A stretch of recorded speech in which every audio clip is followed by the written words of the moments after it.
Chers élèves, salam alaikum, vous êtes avec Madame Issaoui Naziha, votre professeure d'économie-gestion.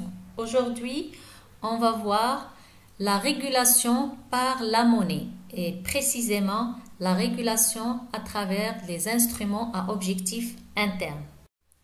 La politique monétaire peut avoir des objectifs internes comme elle peut avoir des objectifs externes.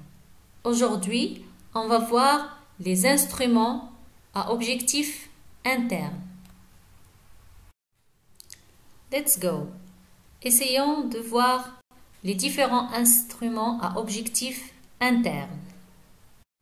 La politique monétaire visant l'équilibre interne de l'économie a comme objectif intermédiaire d'assurer un volume adéquat de liquidité, c'est-à-dire ni trop ni peu de monnaie sur le marché. Trop de monnaie risque de créer l'inflation. Peu de monnaie risque de ralentir la croissance économique. Deuxième objectif intermédiaire, c'est d'assurer un taux d'intérêt débiteur adéquat, c'est-à-dire le taux qui va permettre d'assurer un certain niveau de crédit par la suite, c'est-à-dire le taux qui va soit décourager ou encourager l'octroi de crédit.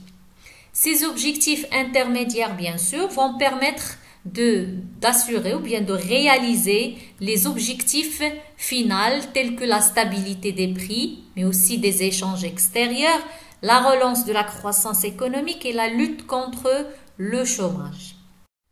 Commençons par le premier instrument qui agit sur les liquidités bancaires. La réserve monétaire.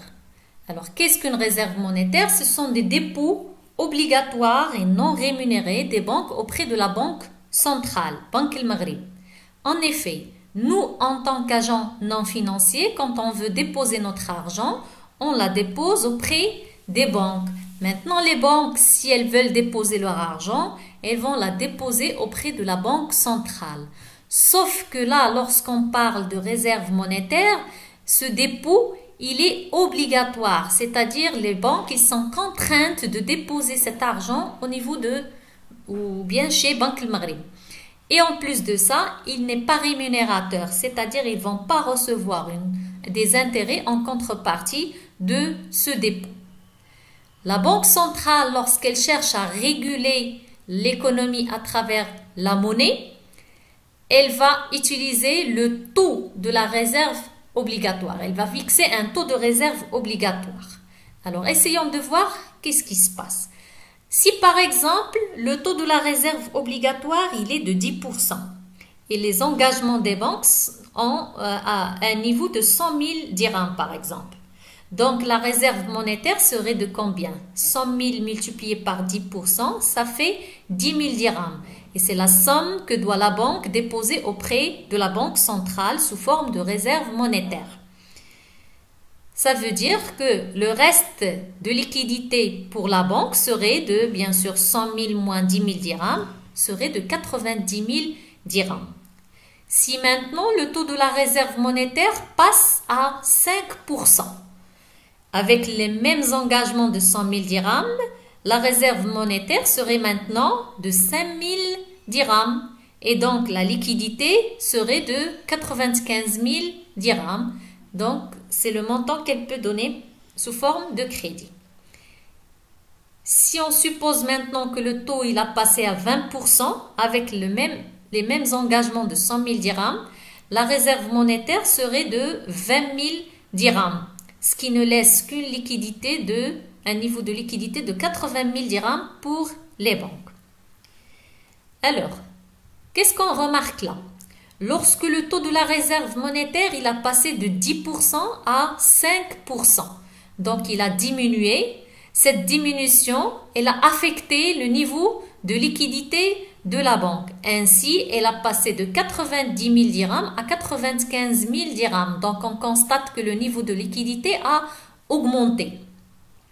Avec cette augmentation de liquidité, le taux d'intérêt débiteur, il aura tendance à diminuer. C'est ce qui va encourager les crédits et donc la demande va augmenter. Et par demande ici, on veut dire la consommation et l'investissement. Et comme on le sait, si la demande augmente, le niveau de production augmente et le niveau d'emploi aussi. Si maintenant le taux il passe à 20%, de 10 à 20, donc on constate bien sûr qu'il y a une augmentation du taux de la réserve monétaire. Alors, l'effet sur la liquidité est bien visible. Ainsi, elle va passer de 90 000 dirhams à 80 000 dirhams. Donc, on constate une baisse du niveau de la liquidité qui va engendrer une augmentation du taux d'intérêt débiteur. C'est ce qui va décourager les crédits puisque l'argent devient cher. Et donc, la demande aura tendance à baisser. C'est ce qui va baisser le niveau général des prix. Passons maintenant à la deuxième catégorie d'instruments à objectif interne, qui sont bien sûr les instruments qui ont une action sur le marché monétaire.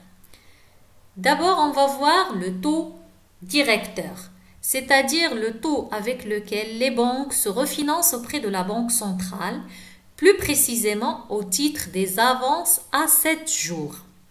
Comme son nom l'indique, c'est un taux qui va diriger les différents taux sur le marché. Ainsi, si les banques se refinancent à un taux plus faible, ils vont bien sûr réduire leur taux d'intérêt débiteur. Donc, ils vont prêter leur argent à un prix plus faible et bien sûr encourager les crédits sur le marché. C'est ce qui va engendrer une augmentation au niveau de la demande et de là, la production et l'emploi vont augmenter. Si maintenant les banques se refinancent avec un taux qui est élevé, automatiquement, ils vont augmenter leur taux d'intérêt débiteur. Et bien sûr, ça va décourager les crédits.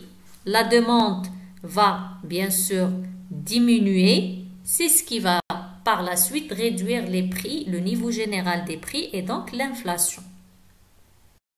Deuxième instrument qui agit sur le marché monétaire, l'open market, c'est-à-dire l'intervention de la Banque centrale sur le marché monétaire, soit pour vendre ou acheter les bons de trésor aux banques.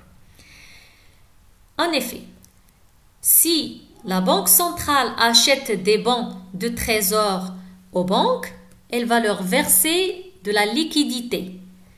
Donc cet achat va permettre d'augmenter la liquidité des banques qui vont par la suite réduire leur taux d'intérêt débiteur. C'est ce qui va inciter les gens à contracter plus de crédit puisque le crédit devient moins cher et partant augmenter le niveau de la demande. C'est ce qui va engendrer une augmentation de la production et de l'emploi. Si maintenant la Banque centrale vend des bons de trésor aux banques, celles-ci, ces dernières, les banques, vont bien sûr verser de la liquidité à la Banque centrale. Donc, cette vente va faire diminuer le niveau de la liquidité. C'est ce qui va inciter les banques à augmenter leur taux d'intérêt débiteur. L'argent devenant plus cher, ça va décourager le niveau de crédit et partant, la demande va diminuer. C'est ce qui va engendrer une baisse au niveau général des prix et donc une baisse au niveau de l'inflation. L'autre instrument qui agit sur le marché monétaire est la pension livrée. Ça veut dire là, il s'agit de prêts qui seront garantis par les bons de trésor. Une banque cherchera à se refinancer auprès de Banque El Maghreb pour une durée par exemple de 3 mois. Donc, elle va présenter comme garantie un bon de trésor. À la fin du prêt, elle va récupérer son bon de trésor et avec bien sûr un prix plus élevé. Ça veut dire que là aussi, il s'agit d'un achat ou de vente de bons de trésor, comme pour l'open market. Sauf que là, la vente et l'achat, ils sont provisoires. Donc, si la Banque centrale achète provisoirement des bons de trésor, ça veut dire qu'elle a fait une prise en pension, le niveau de liquidité va augmenter. Et bien sûr, les banques auront tendance à diminuer leur taux d'intérêt débiteur. C'est ce qui va encourager le niveau de crédit. Et la demande va augmenter. C'est ce qui va bien sûr augmenter le niveau de la production et de l'emploi et donc assurer une relance de la croissance économique et une lutte contre le chômage.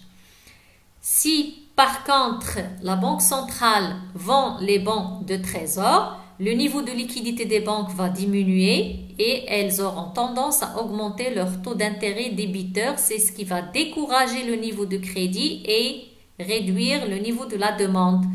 Cette réduction, bien sûr, de la demande engendrera une diminution des prix et de là, le niveau de l'inflation va diminuer. L'autre instrument qui agit aussi sur le marché monétaire est les swaps de change. Alors, un swaps de change, c'est comme une pension livrée. Sauf que là, on ne va pas mettre en garantie des bons de trésor, mais par contre, on va mettre en garantie des devises. Donc, il s'agit ici d'une intervention de la Banque centrale sur le marché monétaire, soit pour vendre ou acheter provisoirement des dirhams contre devises avec une clause de rachat ou de revente à un taux bien sûr déterminé à l'avance. C'est-à-dire, comme je viens de le dire, il s'agit soit d'achat ou de vente provisoire, comme pour la pension livrée. Alors, si l'achat provisoire de devises, il y a un achat de la part de la Banque centrale, donc il y aura une augmentation de la liquidité des banques qui va inciter les banques à réduire leur taux d'intérêt débiteur et ce qui va encourager le niveau des crédits. L'augmentation des crédits, bien sûr, va assurer une augmentation de la demande et par la sorte, la production va augmenter et le niveau de l'emploi aussi. Si maintenant la Banque centrale vend provisoirement des devises aux banques, et ben dans ce cas-là, il y aura une diminution de la liquidité des banques qui chercheront à augmenter leur taux d'intérêt débiteur et ça va décourager le niveau des crédits. Et automatiquement, le niveau de la demande risque de baisser. C'est ce qui va permettre par la suite de diminuer le niveau des prix et donc de l'inflation. Les avances de liquidité à 7 jours sur appel d'offres. Ce sont des avances de liquidité faites par Banque El Maghreb aux banques qui ont un besoin de financement. Ces avances se font le mercredi. Donc le mercredi, les banques, elles reçoivent le crédit. Le mercredi d'après, elles doivent le rembourser. Ces avances, bien sûr, sont faites à l'initiative de Banque El Maghreb. C'est-à-dire c'est Banque El Maghreb qui leur demande si elles ont besoin d'argent pour les refinancer. Pourquoi elle va faire ces avances? Bien sûr, pour augmenter le niveau de la liquidité sur le marché et de là, diminuer le niveau du taux d'intérêt interbancaire. Les reprises de liquidité à 7 jours sur appel d'offres. Ce sont des dépôts qui seront réalisés par les banques qui ont un excédent de trésorerie auprès de la Banque centrale. La même chose, le dépôt se réalise le mercredi d'après, ils récupèrent leur argent. Et c'est sur appel d'offres, c'est-à-dire c'est à l'initiative de la Banque centrale. C'est Banque El Maghreb qui leur demande de déposer leur argent chez elle. Sauf que ces dépôts, ils sont facultatifs, c'est-à-dire c'est pas obligatoire comme pour la réserve monétaire. Pourquoi Banque El Maghreb va demander aux banques de déposer de la liquidité chez elles? C'est bien sûr pour éponger la liquidité sur le marché et de là augmenter le taux d'intérêt interbancaire pour rendre les crédits plus chers et de là freiner la demande et bien sûr freiner la hausse des prix. Les avances de liquidité à 24 heures. Ce sont des avances qui sont faites par la Banque centrale aux banques qui ont un besoin de financement de très courte durée, inférieur à 24 heures. Ces avances, bien sûr, ils sont à l'initiative des banques. c'est-à-dire que c'est les banques qui demandent à la Banque centrale de leur avancer de l'argent. Les facilités de dépôt à 24 heures, ce sont bien sûr des dépôts rémunérés qui sont réalisés par les banques qui ont un excédent de financement. Ces dépôts, bien sûr, réalisés auprès de la Banque centrale sont à l'initiative des banques, c'est-à-dire c'est les banques qui demandent à la Banque centrale de leur permettre de déposer leur argent chez elles pour une durée inférieure à 24 heures. Récapitulons.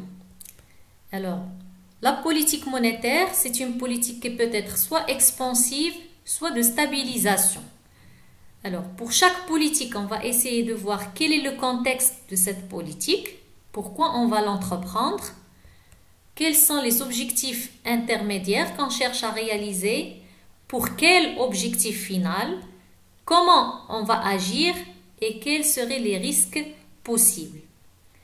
Alors, une politique expansive, c'est une politique que les autorités monétaires vont essayer d'adopter lorsque le marché il est sous-liquide. Il n'y a pas assez de liquidité, il y a peu d'argent sur le marché. C'est ce qui risque de ralentir la croissance économique et d'augmenter le niveau de chômage. Donc, l'objectif de cette politique, bien sûr, serait d'augmenter le niveau de la liquidité et de réduire le niveau de taux d'intérêt débiteur, de telle sorte que les crédits deviennent moins chers. C'est ce qui va encourager les agents économiques à contracter plus de crédits et de là, on va assurer plus de demandes et partant, relancer la croissance économique et lutter contre le chômage. Comment les autorités vont arriver à réaliser ces objectifs? Comme on vient de le voir tout à l'heure, en baissant le taux de réserve monétaire, en baissant le taux directeur, en achetant des bons de trésor dans le cadre de l'open market, en achetant des bons de trésor dans le cadre des pensions livrées ou bien aussi en achetant provisoirement des devises dans le cadre des swaps de change. Ou bien les autorités monétaires peuvent faire la Banque centrale peut faire des avances de liquidité à 7 jours ou bien à 24 heures aux banques qui ont un besoin de liquidité. Pour la politique de stabilisation, alors pourquoi les autorités monétaires vont chercher à appliquer une politique de stabilisation? Eh bien parce que le marché, il est surliquide. Et cette surliquidité du marché, il y a trop d'argent sur le marché. Trop d'argent, ça crée de l'inflation et ça augmente les importations. Et donc, ça va déséquilibrer les échanges extérieurs. Donc, l'objectif intermédiaire maintenant serait de réduire cette liquidité et d'augmenter le taux d'intérêt de telle sorte que le niveau des crédits va diminuer parce que l'argent devient trop cher. Si, bien sûr, le niveau des crédits diminue, ça va engendrer une baisse de la demande et de là, le niveau des prix va diminuer ainsi que le niveau des importations. C'est ce qui va permettre de lutter contre l'inflation et de rétablir l'équilibre extérieur. Comment les autorités monétaires vont arriver à réaliser ces objectifs? Ça sera le contraire de la politique expansive. Donc, on va augmenter le taux de la réserve monétaire. Les autorités monétaires vont augmenter le taux directeur, vont vendre des bons de trésor dans le cadre de l'open market ou bien vendre des bons de trésor dans le cadre des pensions livrées, vendre des devises dans le cadre des swaps de change, faire des reprises de liquidité à 7 jours ou bien des facilités de dépôt à 24 heures. Mais ces deux politiques ne sont pas sans risque. Lorsque les autorités monétaires cherchent à assurer la relance de la croissance économique à travers l'augmentation de la liquidité, le risque qui se pose, c'est qu'il peut y avoir une surliquidité sur le marché qui va créer une inflation et déséquilibrer les échanges extérieurs. Maintenant, si les autorités monétaires applique une politique de stabilisation pour lutter contre l'inflation et rétablir l'équilibre extérieur, cette politique doit être menée à travers, bien sûr, la lutte contre la surliquidité. Donc, il faut réduire la liquidité. Et en réduisant la liquidité, on risque d'avoir une sous-liquidité qui risque de ralentir la croissance économique et d'augmenter le niveau de chômage au niveau de l'économie. J'espère que c'est clair pour vous et à la vidéo prochaine, Inch'Allah.